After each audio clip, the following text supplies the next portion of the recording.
मिस्र का पिरामिड, यह शब्द ही आश्चर्य और रहस्य का दूसरा नाम है। ये पिरामिड आखिर है क्या? एक मकबरा जहां सुल्तान के मृत शरीर को मम्मीफाई करके दफनाया जाता था, या फिर एक पावर प्लांट जहां इलेक्ट्रिसिटी जनरेट किया जाता था मिस्र वासियों के उपयोग के लिए, या फिर एलियंस द्वारा बनाया गया एक रिसर्च सेंटर। इन सारे रहस्यों को एक एक करके जानने और वैज्ञानिक आधार पर समझने की कोशिश करेंगे। नमस्कार, मेरे चैनल हिस्ट्री एंड मैथोलॉजी में आप सबों का स्वागत है। आज हम बात करेंगे गीज़ा के पिरामिड के संरचना, उनके रहस्य और उनकी वैज्ञानिक सत्यता के बारे में। लेकिन इन सारी बातों की चर्चा शुरू हो इसके पहले यदि आप मेरे चैनल को सब्सक्राइब नहीं किए तो सब्सक्राइब कर लीजिए और बेल आइकन को भी क्लिक कर लीजिए। यूं तो प्रकृति के ढेर सारे रहस्य इस पूरे संसार में बिखरे पड़े हैं, लेकिन मानव निर्मित संरचना का रहस्य जिसको मानव ही समझ नहीं पा रहे हैं, वह है एकमात्र गीज़ा का पिरामिड, जो संसार के 7 अजूबों में से एक है। वक्त के थपेड़े को झेलता हुआ ये मास्टरपीस शान से इजिप्ट के रेगिस्तान में खड़ा है। आज से करीब 4,500 साल पहले इजिप्टियन लोग अपने पीछे काफी रहस्यमयी चीजें छोड़ गए जो वैज्ञानिकों को चैन की सांस नहीं लेने दे रही है। उसमें पहला है इजिप्ट में पिरामिड का होना। आप पिरामिड के बारे में जितना भी पढ़ेंगे, जितना भी जानेंगे या जितनी बारी से देख ले, ये हमेशा आपको अचंभित करती रहेगी। इसका कारण है इसकी संरचना, इस ह्यूज स्ट्रक्चर को बनाने की वजह और बनाने की टेक्निक दोनों ही रहस्यमयी है। गीज़ा का पिरामिड 13 एकड़ में फैला हुआ है और इसकी ऊंचाई 450 फीट है। इसको बनाने में लाइमस्टोन और ग्रेनाइट के पत्थरों का इस्तेमाल हुआ है। इसमें 23 लाख लाइमस्टोन के ब्लॉक्स लगे हैं, जिसमें कुछ पत्थर के ब्लॉक तो 70 से 80 टन तक के थे। आज के आधुनिक तकनीक यानी मशीन और क्रेन से इतने भारी पत्थरों को इधर उधर मूव कराना संभव है। तो आज से 4,500 साल पहले इन पत्थरों को एक एक करके ऊपर लाना और सबों को परफेक्टली अलाइन करना कैसे संभव हुआ होगा, और इन पत्थरों को जोड़ने में कौन सी कंक्रीट इस्तेमाल किया होगा, ये सारी चीजें काफी रहस्यमयी हैं। पिरामिड की संरचना के बारे में कुछ ऐसी बातें हैं जो आज भी लोगों को अचंभित करती, जिसमें पहली है पिरामिड के ठीक पास में ही कैनल का होना। कहा जाता है कि गीज़ा के पिरामिड को बनाने में 20 से 22 वर्ष लगे। इसका मतलब है गणना के हिसाब से किसी भी पत्थर के ब्लॉक को अपनी जगह में लगाने में 2 से 2.5 मिनट लगे होंगे, और ये तभी संभव है जब पत्थर बिल्कुल हल्का हो और उस पर पृथ्वी का गुरुत्वाकर्षण काम न कर रहा हो। और हम सभी जानते हैं कि गीज़ा के पिरामिड में जो पत्थर इस्तेमाल हुआ वो काफी वजन वाला है। गीज़ा से करीब 1000 किलोमीटर की दूरी पर ग्रेनाइट के खान थे, तो इतनी दूरी से पत्थरों को निर्माण स्थली तक लाना कैसे संभव हुआ? इसका मात्र एक ही जवाब हो सकता है, पानी में तैराकर। इसलिए शायद मिस्रवासियों ने नील नदी से गीज़ा के पिरामिड तक नहर बनवाई, ताकि पत्थर नहर के पानी के बहाव के साथ तैरकर पिरामिड के निर्माण स्थल तक पहुंच सके। दूसरी अचंभित करने वाली बात है पिरामिड में टनल का होना। शुरुआत में कुछ शोधकर्ताओं ने अंदाजा लगाया कि ये शायद वेंटिलेशन के लिए बनाया गया होगा, लेकिन बाद में ये बात गलत साबित हुई, क्योंकि टनल में आगे बढ़ने पर दरवाजा बंद मिलता है, तो अगर वेंटिलेशन के लिए बनाया गया तो आगे डोर बंद नहीं होना चाहिए।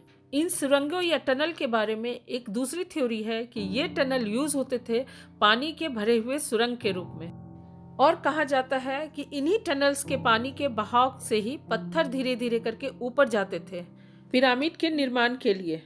तीसरी अचंभित करने वाली बात है पिरामिड का परफेक्टली एंगल्ड होना। इसके लिए मिस्रवासी लकड़ी के वाटर लेवल टूल का इस्तेमाल करते थे, जिससे वे पत्थरों का एंगल को तराशते थे। चौथी अचंभित करने वाली बात यह थी कि उस युग में जब लोहा और स्टील उपयोग में नहीं था, सिर्फ तांबा और उसके एलॉय ही यूज होते थे, तो पत्थरों को काटा या तराशा कैसे गया? इस पर शोधकर्ताओं का कहना है कि लाइमस्टोन को पानी में भिगोने पर नरम हो जाता और बाहर निकालने पर ठोस, तो ये पॉसिबल है कि सब काम पानी के भीतर ही होता होगा और तांबे की छेनी द्वारा। चौथी अचंभित करने वाली बात है कि गीज़ा का पिरामिड कोरिलेटेड है ओरियन बेल्ट के स्टार्स से। गीज़ा के पिरामिड के पास ही 2 और पिरामिड खड़े हैं। ये तीनों ही पिरामिड ओरियन बेल्ट के स्टार्स से कोरिलेटेड। ये 3 स्टार हैं क्रमशः एलनिएटिक, एलनियम एंड मेंटेक। ओरियन बेल्ट से गीज़ा के पिरामिड का कोरिलेशन देखकर ये बहुत ही आश्चर्य लगता है कि उस समय के निर्माणकर्ता ज्योग्राफी, इंजीनियरिंग और एस्ट्रोनॉमी में कितने निपुण रहे होंगे। पिरामिड के बारे में पांचवी आश्चर्यजनक बात यह है कि पिरामिड रेगिस्तान में खड़ा है, फिर भी उसके भीतर 20 डिग्री सेल्सियस का टेम्परेचर मेंटेन रहता है। पिरामिड की संरचना इतनी अद्भुत है कि कुछ लोगों का ऐसा मानना है कि पिरामिड का निर्माण मनुष्य द्वारा संभव ही नहीं। इसलिए एक नई थ्योरी का जन्म हुआ जिसके अनुसार पिरामिड की संरचना मनुष्यों ने नहीं बल्कि एलियंस ने की है। इस थ्योरी के जन्मदाता थे एरिक वॉन डेनकन। उन्होंने अपनी पुस्तक द चैरियट ऑफ गॉड में लिखा है कि पिरामिड का निर्माण परग्रही यानी एलियंस ने किया है। इस बात में कितनी सच्चाई ये तो नहीं कहा जा सकता। शायद पिरामिड की संरचना के कॉम्प्लेक्सिटी और परफेक्शन को देखकर ही उन्होंने ऐसा कहा होगा। पिरामिड के निर्माण का उद्देश्य भी बहुत ही अद्भुत है। कुछ लोगों का कहना है कि ये सुल्तानों का मकबरा हुआ करता था। सुल्तान की मृत्यु के बाद उनके शरीर का मम्मीफिकेशन किया जाता था और उनकी जरूरत के सामान के साथ इन्हें दफना दिया जाता था। लेकिन आश्चर्य की बात यह है कि अगर इसमें दफनाया गया है तो किसी भी पिरामिड में किसी सुल्तान का मम्मी क्यों नहीं मिला।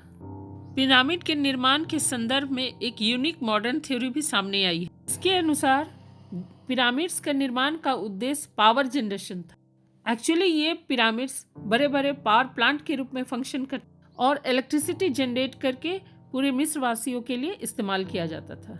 अगर ये बात सच है तो वाकई बहुत आश्चर्य होता है कि क्या कोई ऐसी भी तकनीक थी जो समय के साथ लुप्त हो गई। पिरामिड से संबंधित एक और अजूबा चीज है, एक मंदिर परिसर जो वहाँ पास ही में है और उसका नाम डेंड्रालाइट कॉम्प्लेक्स है। इसमें कुछ रहस्यमय तस्वीरें हैं। कुछ तस्वीरें बिल्कुल लाइट बल्ब की तरह ही है और ये तस्वीरें सोचने को मजबूर कर देती हैं कि क्या वाकई मिस्रवासी उस समय लाइट एनर्जी के बारे में जानते थे और उसका उत्पादन और इस्तेमाल करना भी जानते थे। इस मास्टरपीस की सबसे खास बात है उसके निर्माण स्थल की ज्योग्राफिकल एक्यूरेसी। यह पृथ्वी के बीचों बीच यानी ठीक सेंटर में बनाया गया है। आज से 4,500 साल पहले, जबकि यह माना जाता था कि पृथ्वी गोल नहीं बल्कि फ्लैट है। उस युग में इतना ज्योग्राफिकल एक्यूरेसी कैसे पता चला मिस्रवासियों को?